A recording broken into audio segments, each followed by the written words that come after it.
Isayas. Good evening po mga kapatid. Bago po ako matulog ay meron lang po akong isi-share sa inyo na salita ng Diyos. Ito po ay matatagpuan natin sa aklat ng Isayas chapter 65 verse 1. Atin pong babasahin. Sinabi ni Yahweh, nakahanda akong sagutin ang panalangin ng aking bayan, ngunit hindi naman sila nananalangin. Nakahanda akong magpakita sa naghahanap sa akin, ngunit hindi naman sila naghahanap. Sinasabi ko sa bayang ayaw tumawag sa akin, narito ako upang ikaw ay tulungan. Mga kapatid, mismo ang Panginoon Diyos ang nagsasabi, nakahanda akong sagutin ang inyong panalangin. Kaya lang mga kapatid, hindi po tayo nananalangin. Hindi po tayo marunong manalangin. Yan po yung totoo.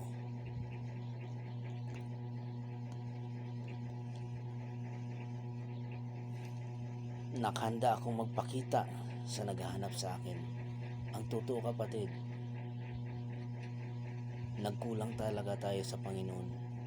Hindi natin siya hinahanap. Handa siyang magpakita sa mga naghahanap sa Kanya. At mismo, siya pa ang nag-aalok ng tulong sa bansang ayaw tumawag sa Kanya. Pag sinabi pong bansa ay tayo po yun. Nakahanda po siyang tumulong sa mga taong naghahanap sa Kanya. Napakabait po at napakabuti ng ating Diyos. Handa po niyang gawin ang lahat para po sa ating kapakanan. Ngunit, tinatalikuran po natin siya. Hindi po tayo naghahanap. Hindi po tayo kumikilala sa ating Diyos na buhay. Nakakaligtaan po natin ang ating tungkulin sa Kanya para siya ay ating sambahin at parangalan sa ating buhay. Kapatid, ang lahat na natangkilik natin sa buhay ay nagmumula sa ating Diyos.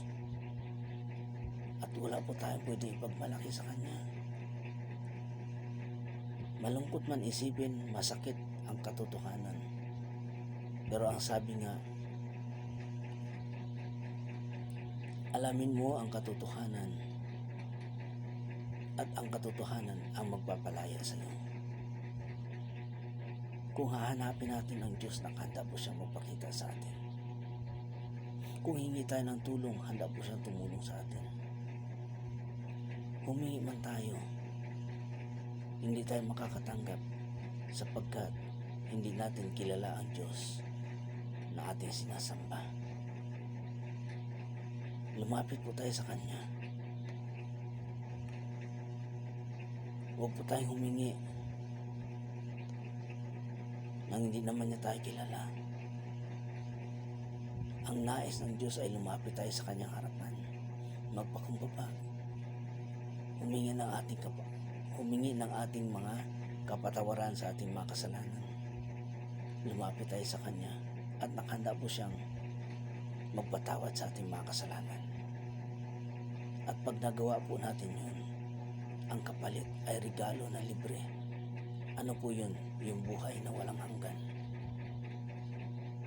Salamat mga kapatid.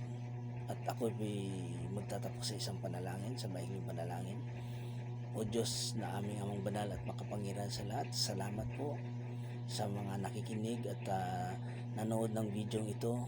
Lord, pagpalain po ninyo sila, bigyan po ninyo sila ng pusong mapagpakumbaba upang sila ay makalapit sa inyong harapan. Na anuman pong Panginoon ang kanilang pangangailangan ay inyo pong tutuginin sapagkat sila ay inyong mga lingkod at inyong mga anak na lumalapit sa inyo. Lord, patawarin po ninyo ang bawat isa na nagkasala sa inyo at bigyan po ninyo ng kalakasan bigyan po ninyo ng buhay na masagana at kaaya-aya sa inyong harapan.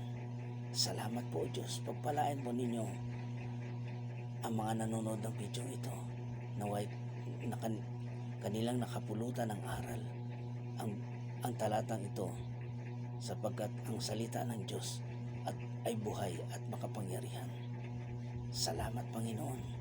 Salamat sa inyo. Ito pong aming dalangin na may pasasalamat sa tanging pangalan ng iyong anak na si Jesus. Amen, mga kapatid. Amen. Salamat. Salamat.